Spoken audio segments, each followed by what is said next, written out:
तो आज मैंने अभी अभी देखी है कैरी ऑन नेटफ्लिक्स पर। और बोलते हैं ना कि कभी कभी कुंडली में कुछ अच्छे मोमेंट्स लिखे होते हैं। मैंने बिल्कुल भी इस फिल्म के बारे में मैं जानता नहीं था।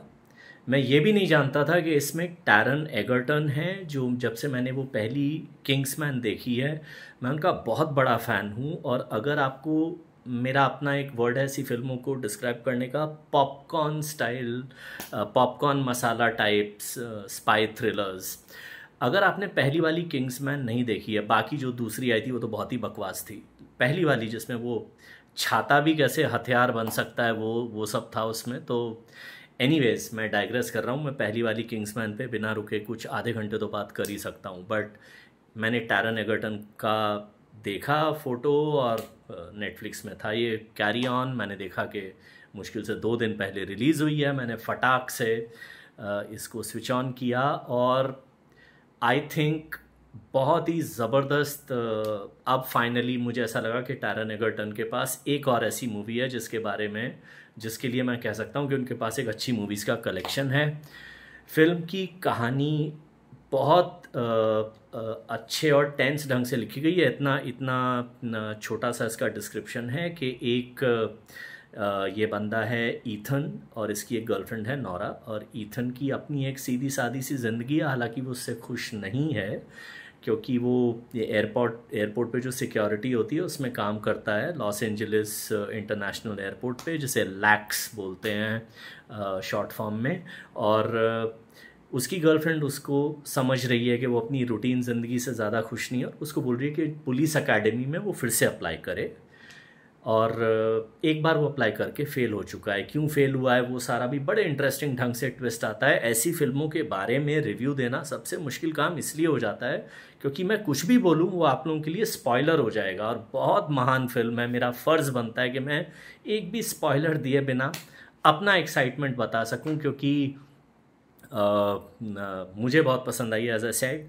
तो फिर ये अपने डिसाइड करता है इथन अचानक ऐसे इंस्टिंक्टिवली कि नहीं, मैं पुलिस में वापस अप्लाई नहीं करूँगा, इसी नौकरी में अपने आप को प्रूव करूँगा। वो अपने बॉस के पास जाता है और बोलता है कि मुझे आप दूसरा चांस दीजिए, मुझे प्रमोट करिए। और बोलते हैं कि किस्मत का फेर। और यहीं पे इस फिल्म के सरकास्टिक वन लाइनर्स हैं, जब बहुत ही कलेश रायता फैलता है और एक कैरेक्टर उससे पूछता है ईथन से कि तू इस सब में कैसे फंस गया भाई। तो वो इंग्लिश में जवाब देता है कि I asked for a raise, कि भाई मैंने प्रमोशन या तनख्वाह बढ़ा दो वाली डिमांड की अपने बॉस से, इसलिए मैं यहाँ अटका हूँ। तो ये भी हम सब हंसेंगे, हम सब लोग जो कॉर्पोरेट वर्ल्ड में नौकरियाँ करते हैं उनके लिए हल्का सा ये हंसी का मोमेंट है। But coming back to the main plot, तो बॉस इसको एक चांस देता है, और जहाँ पर आप स्कैन करते हैं ना एयरपोर्ट में सब लोगों के सूटकेस लैपटॉप वगैरह, जब वो स्कैनर मशीन से पास हो रहे थे वहाँ पे उसको बिठाते हैं।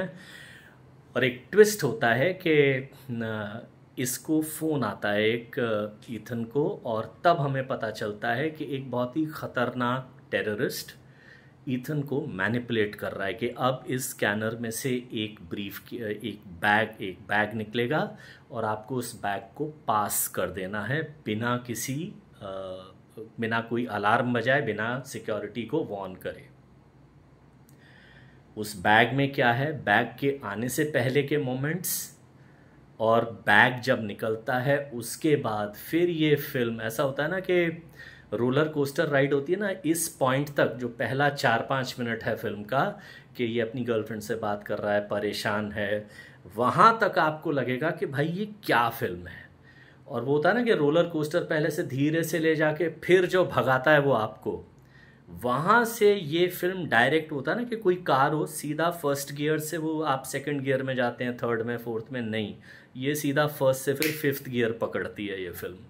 और फिर जिसे मैं कहता हूँ, मेरा अपना एक फ्रेज़ है, फिर से वो जो cat and mouse type game चलते हैं ना, कि एक शातिर बिल्ली और एक थोड़ा सा सयाना चूहा, ये आप कह सकते हैं इन 2 कैरेक्टर्स को। और एक मज़े की बात, जो विलन है इस फिल्म का, पूरी फिल्म में हमें उसका नाम नहीं बताया जाता। वो कौन है, बेनाम विलन है, आप समझो, राइट। तो वो विलन इसको मैनिपुलेट कर रहा है, कैसे ये बार बार निकलने की कोशिश करता है, बार बार वो उसे दबोच के वापस अपना काम निकलवा रहा है उससे।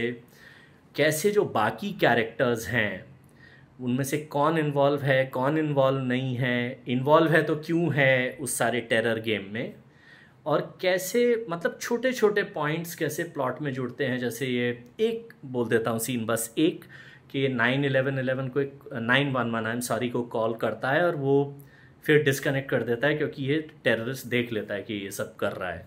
तो फिर वो कैसे एंड में कहीं जाके वो धागा जुड़ता है कहानी में, कहानी के बाकी धागों से। तो ये सारा जो है ना, मतलब it's a lovely thriller. Obviously and में ईथन इस टेररिस्ट के ऊपर काबू पा लेता है, वही कि इट एंड्स वेल और अच्छाई की बुराई पे जीत होती है। एक बहुत ही इंस्पायरिंग टाइप प्लॉट है कि आपके खिलाफ एक ज़बरदस्त, शातिर, ख़तरनाक, टेक्नोलॉजी में एकदम परफेक्ट उस टाइप का विलन, और ये उसके सामने एक बंदा जिसके पास सिर्फ अपनी इंस्टिंक्ट है, और वो अपनी इंस्टिंक्ट पे कैसे इस आदमी को हराता है, that makes a wonderful watch. तो एंड ऑब्वियसली जो टेररिस्ट का जिन्होंने रोल किया है बेटमैन, बहुत ही ज़बरदस्त एक्टर हैं वो, उनकी एक्टिंग और टैरन की एक्टिंग का ये जो क्लैश है, ऑब्वियसली ऐसी जो good and bad, good versus bad type फिल्में होती हैं ना, इसमें बहुत ज़रूरी होता है कि दोनों एक्टर्स पावरफुल हों। अगर आप एक तरफ ले लो अमिताभ बच्चन और दूसरी तरफ ले लो कोई ढप्पू, तो फिर मज़ा नहीं आएगा। तो ये जो दोनों एक्टर्स का जो क्लैश है, that really lifts the movie. तो मतलब ये फिल्म, एक और चीज़ इसके मेकर्स को, मतलब why was this not released on the big screen, मतलब ये फिल्म OTT पे क्यों डाली यार। ये बड़े स्क्रीन पे इसका जो BGM है, इसके जो टेंशन मोमेंट्स हैं, this was a big screen release. पता नहीं आजकल क्या दिमाग है, रिलीज़ कौन सा OTT पे आएगा, कौन सा बिग स्क्रीन पे आएगा, मुझे नहीं मालूम। कहीं ना कहीं ये ज़रूरत से ज़्यादा अक्लमंद लोग हम दर्शकों की अकल को बहुत अंडर एस्टिमेट कर रहे हैं। शायद कि ये वाली फिल्म तो थिएटर में नहीं चलेगी, उस टाइप के डिसीजन होंगे, whatever, I don't care. 5 में से बस 4.5 स्टार मेरी जो टॉप 3-4 थ्रिलर, टेररिज्म, उस टाइप की मूवीज़ पे जो आधारित फिल्में हैं, डाई हार्ड, किंग्समैन, ये फिल्म अब वहाँ वहाँ रैंक करती है। I mean I think carry on is a movie I will recommend to so many people now.